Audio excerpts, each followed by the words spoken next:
I'm going to talk about being triggered by past traumas. So, when you're triggered by a past trauma, especially when you're in the same place where that trauma happened, and for me, that could be being in Montreal where memories are connected to friends who I felt like abandoned me. With my BPD, it can start to feel like I'm right back in that pain. The room, the street, even the time of day, it can feel like it's pulling me under.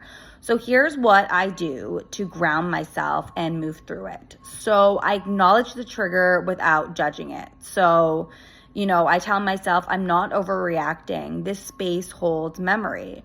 My body and mind remember what it felt like to be abandoned and hurt. So I simply say to myself, this is a trauma response.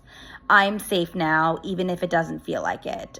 Those kind of comments can help ground me in the present, not the past. Another thing that's helpful is to orient yourself to the present moment. So, using your senses to reconnect to the now.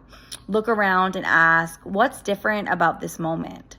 What's something I can see, hear, touch, and smell? Who is here now that supports me? Trauma collapses time. So grounding exercises stretch time back out again so you're not stuck in that moment. I also speak to my inner wound with compassion. So I normally hear a voice in my head saying, they left me, I wasn't worth staying for. So I speak back gently to myself saying, they couldn't meet me in my pain. That wasn't my fault.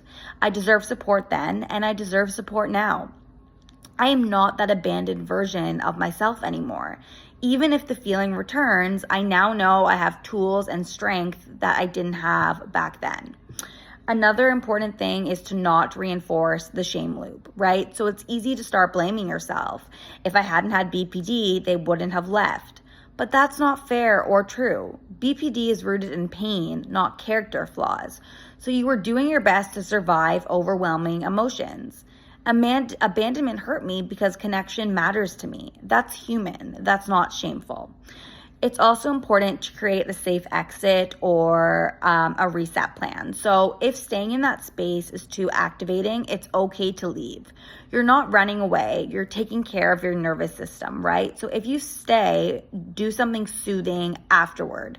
Journal, take a walk, call someone safe, listen to music that grounds you. And the last thing is to talk about it if you can.